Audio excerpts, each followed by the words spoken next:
শিলিগুড়ির এনজিপি চত্বরে ঝামেলা, দোকান ভাঙচুরের অভিযোগ। দোকানদারদের পাশে থাকার আশ্বাস তৃণমূল শ্রমিক সংগঠনের।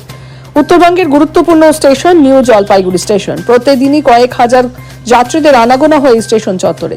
এবার খবরের শিরোনামে নিউ জলপাইগুড়ি স্টেশন। অভিযোগ, গতকাল রাতে একদল দুষ্কৃতী এসে এলাকায় উপদ্রব করে। প্রথমে বাগবিতণ্ডা, তারপর হাতাহাতি, তার থেকে গন্ডগোল ছড়িয়ে পড়ে ভাঙচুরে। অভিযোগ, ভাঙচুরের পাশাপাশি ব্যাপক তাণ্ডব চালায় দুষ্কৃতীর দল। তবে এই বিষয় নিয়ে ক্যামেরার সামনে মুখ খুলতে চাননি ব্যবসায়ীরা। তৃণমূল শ্রমিক সংগঠন নেতা সুজয় সরকার অভিযোগ করেন যে বুধবার রাতে স্টেশনের সামনে একদল বহিরাগত দুষ্কৃতী তাণ্ডব চালায়। অবিলম্বে দোষীদের বিরুদ্ধে কঠোর ব্যবস্থা নিতে পুলিশের দ্বারস্থ হবেন তারা।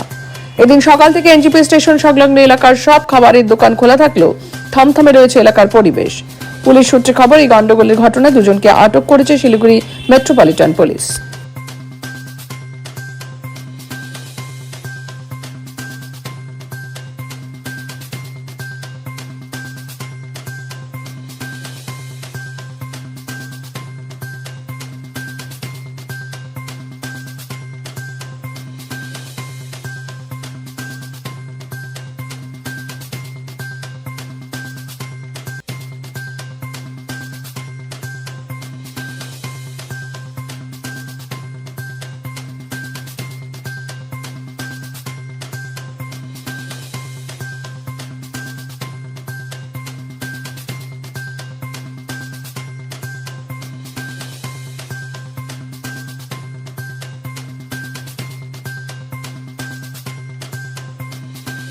যারা এই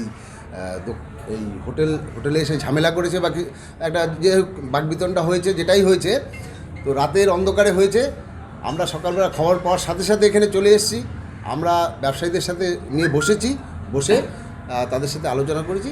এখানে আর এখন কোনো ঝামেলা নেই, সবাই মানে দোকান করছে, তাদের ব্যবসা করছে।